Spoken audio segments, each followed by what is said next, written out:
বলতেছিলাম মোহাম্মদ রফিকের কথা। আপনারা যারা মোহাম্মদ রফিকের খেলা সেই সময়ে সরাসরি দেখছেন, মানে আমরা হয়তো বা দেখিনি, তবে আমরা শুনছি যে মোহাম্মদ রফিক তার সময়ের অন্যতম একজন সেরা ক্রিকেটার ছিল। আজকে তার প্রমাণ আরও একবার দিল।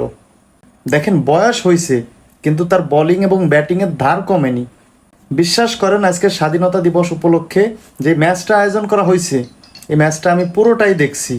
মানে মোহাম্মদ রফিক দেখেন 3 ওভার 2 বল করে মাত্র 18 রান দিয়েই 4-4টা উইকেট। অপরদিকে মাত্র 23-24 বলেই 50 তুলে নিছে। মানে বিষয়টা বুঝতে পারতেছেন পারফরমেন্সের ধারটা কেমন।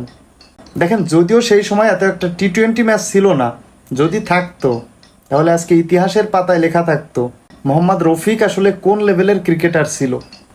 তো বন্ধুরা, আমার এই ভিডিওটা আপনারা যারা দেখতেছেন, আপনাদের মধ্যে কেউ যদি মোহাম্মদ রফিকের সময়ের ক্রিকেট প্রেমী হয়ে থাকেন, অবশ্যই কমেন্টে বলে যাবেন যে মোহাম্মদ রফিক আসলে কেমন ক্রিকেটার ছিলেন।